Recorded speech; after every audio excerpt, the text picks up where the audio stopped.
जय श्री राम। हम आज के सत्र में रामचरित मानस का अध्ययन करेंगे।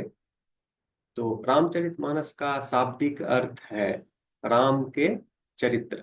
चरित्र मीन्स कार्यकलाप, उनके स्वभाव, उनके गुणों। तो रामचरित मानस और मानस का मतलब है झील।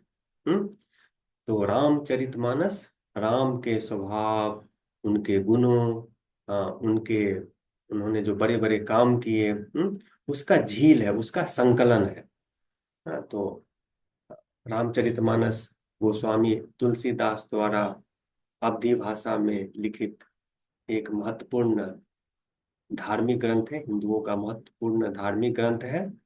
और अवधी भाषा हिंदी के काफी समीप है। तो इनमें लिखी चौपाई और छंदों और दोहों को हम आसानी से समझ सकते हैं। रामचरितमानस में कुल 7 अध्याय हैं। और हम अ, पहले हम सुंदरकांड का पाठ करेंगे। तो सुंदरकांड 5वां अध्याय है। इसमें कुल 60 चौपाई, 60 दोहे और कुछ छंद है। सुंदरकांड का रामायण में खास महत्व है। और यह हनुमान की उस यात्रा से संबंधित है जिसमें वो लंका जाके माँ सीता के समाचार को राम तक पहुंचाते हैं, राम को अवगत कराते हैं कि माँ सीता लंका में है और कैसी है। और सुंदरकांड से हमें काफी कुछ सीखने को मिलता है, जो हमारे जीवन के दुखों को दूर करने में बहुत ही सहायक हो सकता है। इसलिए सुंदरकांड का खास महत्व है। तो सुंदरकांड में टोटल 60 चौपाई, 60 दोहे और कुछ छंद है। तो हम इनका अध्ययन करेंगे। लेकिन सुंदरकांड अध्ययन शुरू करने से पहले हमें,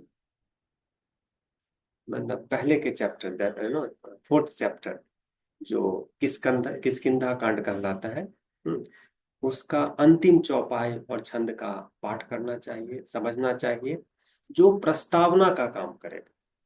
okay, so before we start Sundarkand, ये चौपाई और छंद का पाठ हमें एक बैकग्राउंड देगा, एक प्रस्तावना के रूप में हम इसका पाठ करेंगे।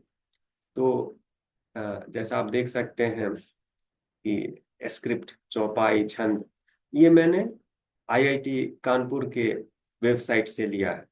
तो आप आईआईटी कानपुर की वेबसाइट पे जाएंगे तो आपको ये विद ऑडियो मिल जाएगा। बहुत अच्छे से पाठ किया गया है।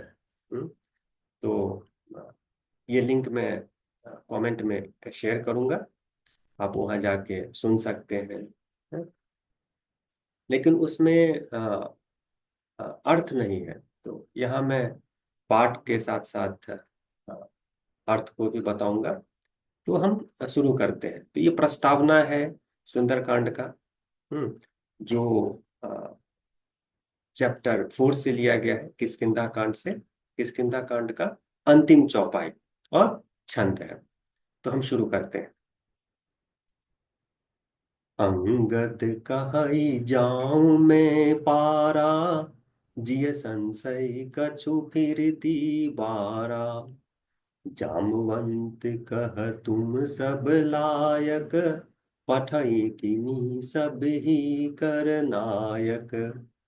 कहि रीछ पति सुनु हनुमाना, का चुप साधि रहे बलवाना। पवन तनय बल पवन समाना, बुद्धि विवेक विज्ञान निधाना। कवन सो काज कठिन जग माही, जो नहीं होई तात तुम पाही। तो यहाँ अंगद कहते हैं, यहाँ बात हो रही है लंका जाकर सीता मैया के स्थिति का समाचार पाने की। तो अंगद कह रहे हैं कि अ, क्या मैं लंका जाऊं, क्या मैं उस पार जाऊं, क्योंकि ये राम और ये वानर सेना, ये तो भारत में है, तो समुद्र क्रॉस करना पड़ेगा, समुद्र को क्रॉस करके ही लंका पहुंचा जा सकता है। तो अंगद पूछ रहे हैं जामवंत जी से कि क्या मैं जाऊं। हम्म लेकिन इन्हें थोड़ा संशय है कि, हालांकि पूछ रहे हैं बट इन्हें थोड़ा संशय है कि मैं जा पाऊंगा, अगर जाऊंगा तो वापस आ पाऊंगा। हम्म तो जामवंत जी जो काफी सीनियर हैं, बुजुर्ग हैं वानर सेना में, अ,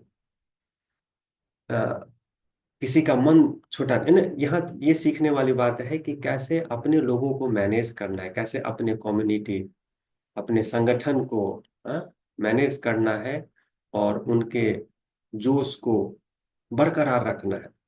तो जामवंत जी कहते हैं अंगद से कि ठीक है, तुम जाना चाहते हो, हम्म लेकिन जो तुम अपने आप पे जो ये शंका कर रहे हो, डाउट कर रहे हो कि मैं चला तो जाऊंगा फिर वापस आ पाऊंगा या नहीं, ऐसा कुछ भी नहीं है। न सिर्फ तुम, हमारे वानर सेना में कई ऐसे लायक सेनापति हैं, सिपाही हैं, जो लंका जाके सीता मैया का समाचार ला सकते हैं। लेकिन हम सबको भेज नहीं सकते, सबको अनुमति नहीं दे सकते हैं लंका जाने की। जाना तो किसी एक को ही पड़ेगा। हम्म और जो लीडर है प्रभु राम, किसी एक को अनुमति देंगे लंका जाने की। तो जामवंत जी यहाँ अपने सेनापतियों के जोश को बढ़ा रहे हैं। हाँ? वो कह रहे हैं, तुम सब लायक, जामवंत कह तुम सब लायक, पठैय किमि सब ही कर नायक। तुम सब लायक हो, लेकिन किसी एक को ही लंका भेजा जा सकता है। तो फिर जामवंत जी कहते हैं कि हनुमान, हमारी बात सुनो, तुम चुपचाप क्यों बैठे हुए हो। हम्म कही रीछ पति सुनु हनुमाना, का चुप साधि रहे बलवाना। हे बलवान, तुम ये चुप्पी क्यों साधे हुए हो, वाई आर यू साइलेंट। आप पवन के, पवन देव के पुत्र हैं, पवन तनय बल पवन समाना। तनय मीन्स पुत्र। तो पवन तनय, पवन देव के आप पुत्र हो, और उन्हीं के जैसे आप ताकतवर हो। हम्म और आप बुद्धि विवेक विज्ञान के सागर हो। निधान का मतलब होता है डिपोजिटरी, मतलब आप इन सब चीजों से परिपूर्ण हो, बुद्धि विवेक विज्ञान। हम्म ऐसा कौन सा काम है जो आपके लिए कठिन है। कवन सो काज कठिन जग माही, जो नहीं होई तात तुम पाही। इस संसार में कौन सा ऐसा कठिन काम है जो आप नहीं कर सकते हो। हम्म? और फिर कहते हैं जामवंत जी, राम काज लगी तब अवतारा, सुनत ही भयउ पर्वताकारा। कनक बरन तन तेज बिराजा, मानहु अपर गिरिंध कर राजा। सिंहनाद करि बारहि बारा, लीलहि नाशौ न जल निधि खारा। सहित सहाय रावण ही मारी, आनौ इहाँ त्रिकूट उपारी।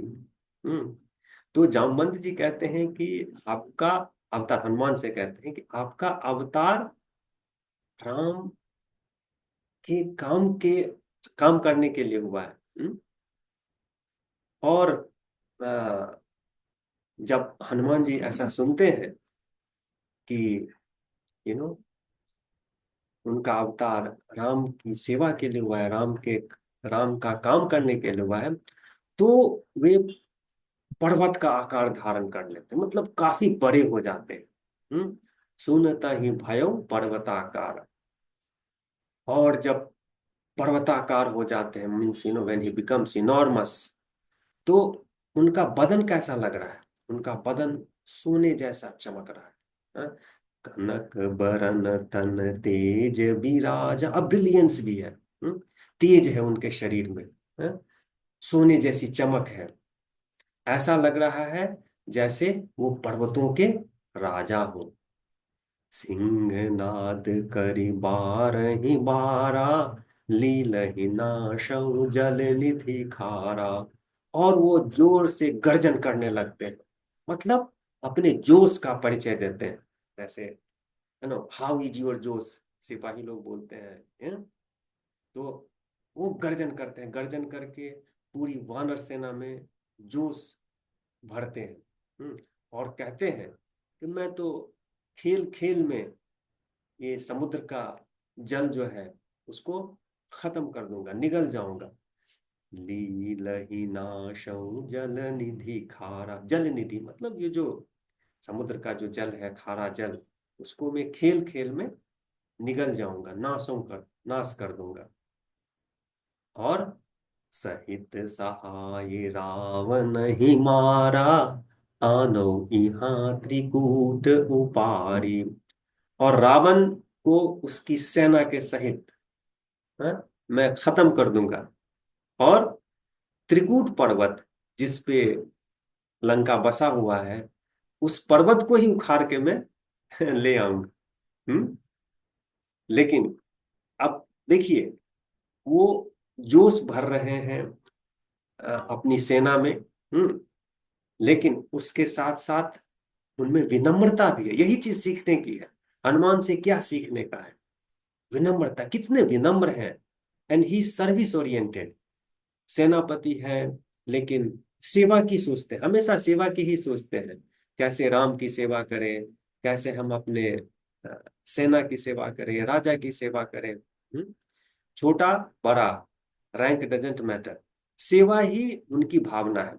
अब सिंह की तरह गरजने और ये दावा करना कि समुद्र के पानी को मैं निगल जाऊंगा, अब ये ह्यूमिलिटी दिखा रहे हैं।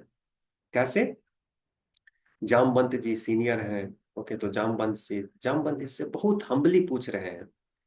जामवंत में पूछऊं तो ही, उचित सिखावनु दीजहु मोही। आहा, इतना ताकतवर होने के बावजूद, हाँ, पर्वताकार रूप धारण करने के बावजूद, ही इज बीइंग हम्बल, वो बिल्कुल विनम्र हो जाते हैं। और जामवंत जी से पूछते हैं कि हे जामवंत जी, आप मुझे गाइड कीजिए, मैं क्या करूं, मेरे लिए क्या करना सही है? उचित सिखावनु दीजहु मोहि। तब जामवंत जी कहते हैं, इतना करहु तात तुम जाई, सीतहि देख कहु सुधि आई। तब निज भुज बल राजीव नैना, कौतुक लागी संग कपि सेना। तो जामवंत जी सलाह देते हैं कि हे तात, आप बस इतना कीजिए कि लंका जाके सीता मैया का समाचार लेके आ जाइए, वो कैसी है। हम्म। बस इतना कीजिए। ये सुनने के बाद हम्म, हनुमान अपने अ, बल से, निज भुज बल राजीव नैना, तो जिनका कमल के समान नयन है, ओके, वो इस प्रयास में, मतलब अब उन्हें जाना है, लंका जाना है, लंका जाके सीता मैया का समाचार लाना है, तो उसके लिए अपना ही स्टार्ट्स फॉर दिस। वो एक पहाड़ है, तो उसकी तरफ जाते हैं जंप लगाने के लिए, कूद लगाने के लिए। तो कौतुक में, आउट ऑफ क्यूरियोसिटी, पीछे पीछे वानर सेना भी उनके चलती है। क्योंकि अब हनुमान जी करेंगे क्या? अब ये जंप लगाएंगे, नो, अब ये कूद लगाएंगे। तो देखने के लिए अ, वानर सेना उनके पीछे पीछे जाती है। अब हम छंद का पाठ करेंगे। छंद के पाठ करने का तरीका थोड़ा डिफरेंट है। सो लेट अस सी। कपिसेन संग संघारि निशिचर, रामु सीतहि आनि हैं। त्रैलोक पावन सुजसु सुर मुनि, नारदादि बखानी हैं। तो इसका अर्थ है कि श्री राम वानर सेना के संग लंका जाएंगे और अ, रावण को जीत के, लंका को जीत के सीता मैया को लाएंगे। और फिर नारद, सुर मुनि, सुर मीन्स देवता, मुनि, ये सब इनके गुण का गान करेंगे। जिससे तीनों लोग क्या हो जाएगा, पवित्र हो जाएगा। त्रैलोक पावन सुजसु, उनके अ, गुण से, उनकी महिमा के बखान करने से तीनों लोग क्या हो जाएगा, पावन हो जाएगा, शुद्ध हो जाएगा। फिर है, जो सुनत गावत कहत समुझत, परम पद नर पावई। रघुवीर पद पाथोज मधुकर, दास तुलसी गावई। हम्म, फिर कहते हैं कि जो हनुमान, सॉरी, जो श्री राम के महिमा का गुणगान करेगा, मतलब उसका पाठ करेगा, सुनेगा, वो मनुष्य परम पद को प्राप्त होगा। परम पद मीन्स हायर पोजीशन। ओके। तो डेफिनेटली जब आप राम के चरित्र को स्टडी करेंगे और अगर उसको उतारते हैं अपने में, अपने चरित्र को भी आप बदलते हैं राम के चरित्र से सीख लेके, तो निश्चित रूप से you are going to be a different person. आप, you are going to be a different person for sure. और फिर तुलसीदास जी कहते हैं कि जिस तरह मधुकर, मतलब मधुमक्खी को अ, फूलों से लगाव होता है, ओके, हे भगवान, ठीक वही लगाव मेरे में अपने आप के लिए पैदा करो, ताकि मैं तुम्हारे चरणों, कमल रूपी चरणों, पाथोज, पाथोज का मतलब होता है कमल, लोटस। ओके। तो कमल रूपी चरण में मैं, आपके कमल रूपी चरणों में मैं अपना ध्यान लगाऊं।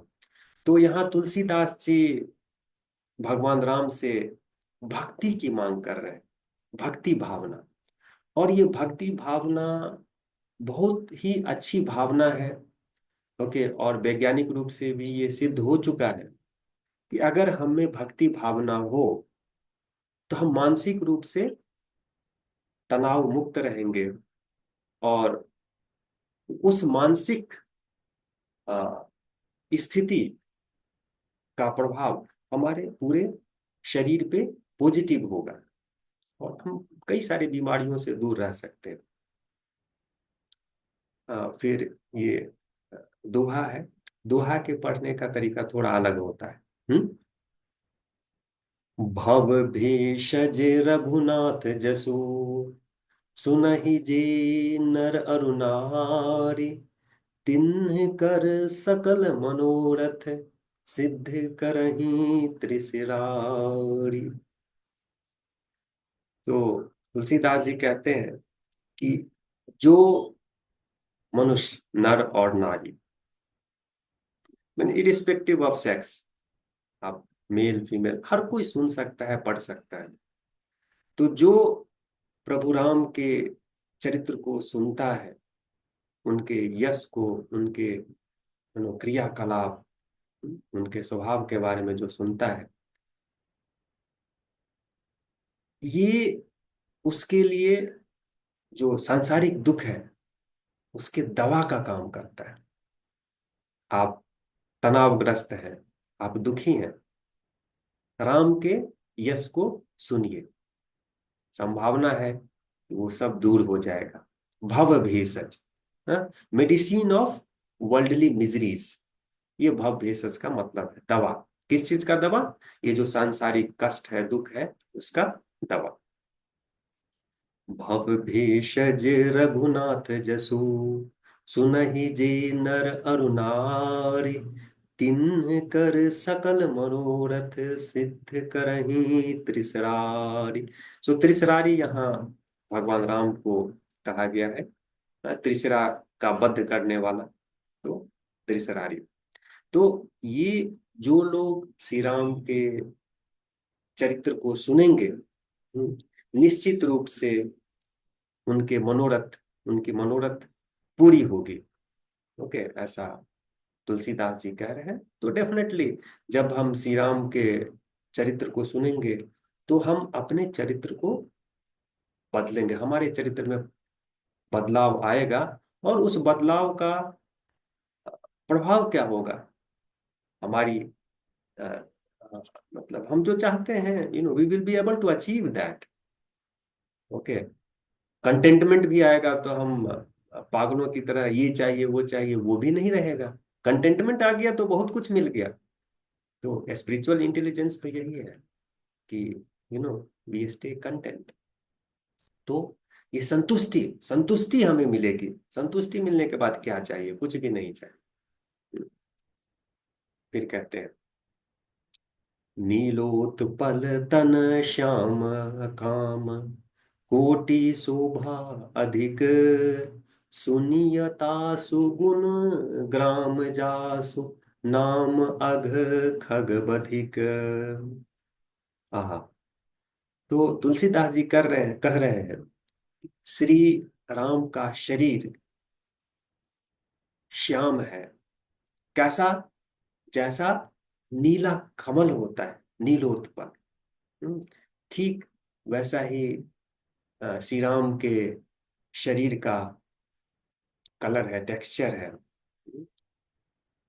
और सुनियता सुगुण ग्राम जासु, नाम अघ खल बधिक। और उनके गुणगान को सुनने से, मीन्स उनके चरित्र के बारे में, उनके कारनामों के बारे में सुनने से क्या प्रभाव होगा? तो जैसे बाज हम्म, अ, पंछियों का वध करता है, उसी तरह हमारे पाप का भी वध हो जाएगा। हाँ? मतलब हम पाप मुक्त हो गए। पाप क्या है? हमारा दुर्गुण ही पाप है। तो जब हम रामायण सुनेंगे, राम के गुणों को सुनेंगे, तो डेफिनेटली हमें उन दुर्गुणों से मुक्ति मिलेगी। हम उन दुर्गुणों को त्यागेंगे। तो इस दोहे के माध्यम से तुलसीदास जी यही कह रहे हैं। तो जब हम सुंदरकांड का संपूर्ण पाठ करते हैं तो हमें अ, श्री राम का वंदना और हनुमान का वंदना करना चाहिए। तो हम ये वंदना करते हैं और फिर अगले सेशन में सुंदरकांड का पाठ शुरू करेंगे। श्री राम वंदना। शांतम शाश्वतम अप्रमेयम अनघम निर्वाण शांति प्रदम, ब्रह्मा शंभु फणीन्द्र सेव्यम मनीषम, वेदांत वेद्यम विभुम, रामाख्यम जगदीश्वरम सुरगुरुम माया मनुष्यम हरिम, वंदेहम करुणाकरम रघुवरम गोपाल चूड़ामणिम। अब यहाँ देखिए, तुलसीदास जी ने श्री राम को ब्रह्म के रूप में देखा है। Okay, the ultimate super power. और ये इस श्री राम वंदना से बिल्कुल परिलक्षित है। तो वो क्या कर रहे हैं?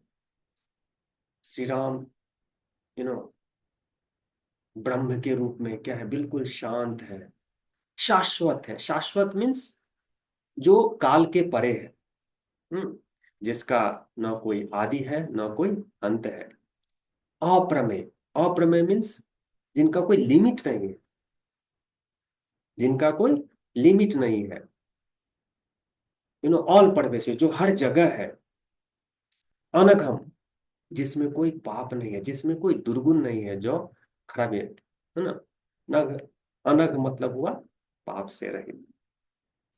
निर्वाण शांति प्रदम, और ये ऐसे हैं जो आपको निर्वाण प्रदान करेंगे, जो आपको शांति प्रदान करेंगे। यही सबसे बेसकीमती चीज है, ये दो चीज बेसकीमती है। क्या? निर्वाण मतलब मुक्ति, और शांति पीस।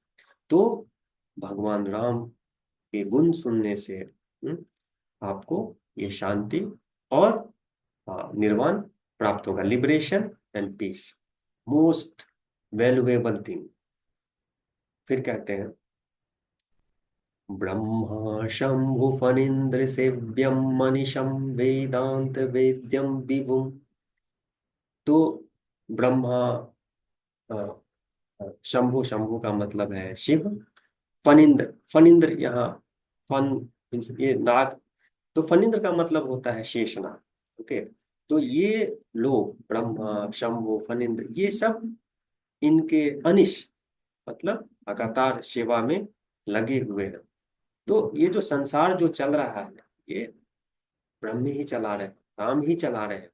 ओके, और वेदांत में इनको समझा गया है, वेदांत में इन्हीं को समझा गया, इन्हीं को राम एज ब्रह्म इनको समझा गया। और फिर क्या? अ, विभुम, विभुम मीन जो हर जगह उपस्थित है, प्रेजेंट है। तो इनका क्या गुण है? ब्रह्म का क्या गुण है? शाश्वत, मतलब हु इज बियॉन्ड टाइम, मतलब ना आदि है ना अंत है। अप्रमेयम, जिनको आप लिमिट नहीं कर सकते हैं, बहुत अप्रमेय, अनंत है।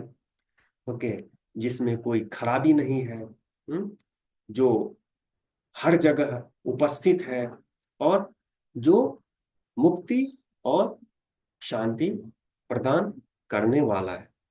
ओके, फिर कहते हैं, रामाख्यम जगदीश्वरम सुरगुरुम माया मनुष्यम हरिम वंदेहम करुणाकरम रघुवरम भूपाल चूड़ामणि। ये राम के नाम से जाने जाते हैं। तो यहाँ तुलसीदास जी ने भगवान ब्रह्म को, जो वेदांतों में जिन्हें ब्रह्म कहा गया है, ब्रह्मन कहा गया है, उसको तुलसीदास जी ने राम कहा है। और ये क्या है? जगदीश्वर है, जगत के ईश्वर है, पूरी दुनिया के स्वामी है। सुर गुरु, और ये सबसे बड़े गुरु हैं। अगर आपको सीख लेना है तो राम से सीख लीजिए, सबसे बड़े गुरु, गुरु सुर गुरम, देवताओं के भी गुरु हैं। ओके, लेकिन अपने माया शक्ति से ये मनुष्य के रूप में भी अवतरित हुए, मनुष्यों के बीच में भी मनुष्य के रूप में आए। तो कहते हैं कि तुलसीदास जी कहते हैं ऐसे, और ये बहुत कंपैशनेट भी है, करुणा भी है इनमें, है? तो ऐसे रघुवरम, तो रघुकुल में जो इतने बड़े राजा हैं, इतने रघुकुल के जो इतने बड़े राजा हैं, जो करुणाकर है, और भूपाल चूड़ामणि, राजाओं के जो राजा है, राजाओं में जो श्रेष्ठ है, उनकी मैं वंदना करता हूँ। ये तुलसीदास जी कहते हैं, नान्यास्पृहा रघुपते हृदये, हृदये स्मदीये, सत्यं वदामि च भवान् अखिलान्तरात्मा, भक्तिं प्रयच्छ रघुपुंगवं निर्भरां मे, कामादिदोषरहितं कुरु मानसं च। फिर कहते हैं, मुझे और किसी चीज की इच्छा नहीं है, बस मेरे मन में राम रहे। और ये मैं सत्य कह रहा हूं कि भगवान राम सबके हृदय में, सबके हृदय में। और फिर अ, तुलसीदास जी मांग क्या रहे हैं भगवान राम से? हैं? फ्लैट दे दो, घर दे दो, नौकरी दे दो? नहीं, तुलसीदास जी भगवान राम से भक्ति मांग रहे हैं। हे भगवान, मुझे आपकी भक्ति दो। रघुपुंगव, रघुपुंगव मीन्स रघुकुल में जो श्रेष्ठ है, तो भगवान राम से श्रेष्ठ कौन हुआ रघुकुल में? और वो भी कैसी भक्ति, निर्भराम भक्ति, ऐसा भक्ति जो अटल हो। हम्म। और फिर बोलते हैं कि हे भगवान, हे राम, मेरे मन को कामनाओं, डिजायर्स, काम आदि दोष रहितम, जो इस तरह का जो दोष है, डिजायर, इच्छा जो है बहुत बड़ा दोष है हमारे मन का। तो इससे मुक्ति की भी याचना करते हैं तुलसीदास जी। अब ये हनुमान वंदना भी, एंड फिर हम सुंदरकांड का पाठ करेंगे अगले सत्र में। हनुमान वंदना ये है। अतुलित बल धामम हैम शैलाभदेहम, धनुजवन कृशानुम ज्ञानिनामग्रगण्यम, सकल गुण निधानम वानराणामधीशम, रघुपति प्रिय भक्तम वात जातम नमामि। हनुमान अतुलित बल धाम, अतुलित बल के क्या है, धाम है। धाम मीन्स रिपोजिटरी, उनके पास अतुलित बल है। कोई मतलब उसको असिस नहीं किया जा सकता, उसको आप माप नहीं सकते हैं। अतुलित बल धाम, हेम शैलाभ देहम, और उनका शरीर कैसा है, सोने के जैसे चमकते पर्वत के समान है। हेम का मतलब होता है सोना, शैल का मतलब हो गया पर्वत। हाँ? तो हेम शैलाभ देहम, उनका शरीर कैसा है, सोने के जैसा चमकता हुआ। धनुजवन कृशानुम, और करते क्या है वो, तो जैसे आग जंगल को जला के खत्म कर देता है, उसी तरह ये दैत्यों को खत्म करते हैं।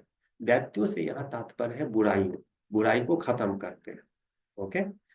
और ज्ञानी नाम अग्रगण्य, और ज्ञानियों में ये क्या है, सुपर है, सुप्रीम है। He is lead among the learneds, scholars. बुद्धि ज्ञान से ये परिपूर्ण है। सकुल सकल गुण निधानम, हर तरह का इनके पास स्किल है, फाइटिंग स्किल है। ओके। भक्ति का स्किल है, बहुत तरह का इनका इनके पास स्किल है। सकल गुण निधानम, वानराणाम धीसम, और वानरों के क्या है, ये सेनापति है।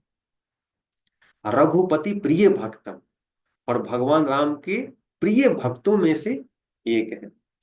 वात जातम, वाता सॉरी वातात्मजम, वातात्मजम मीन्स वात आत्मजम, आत्मजम का मतलब हो गया पुत्र, सन, और वात का मतलब होता है पवन। तो ये पवन देव के क्या है, पुत्र है।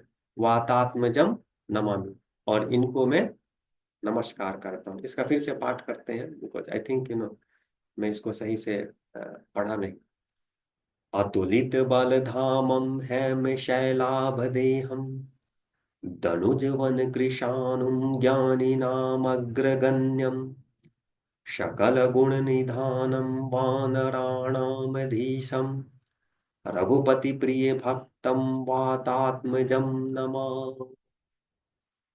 जय श्री राम। Okay.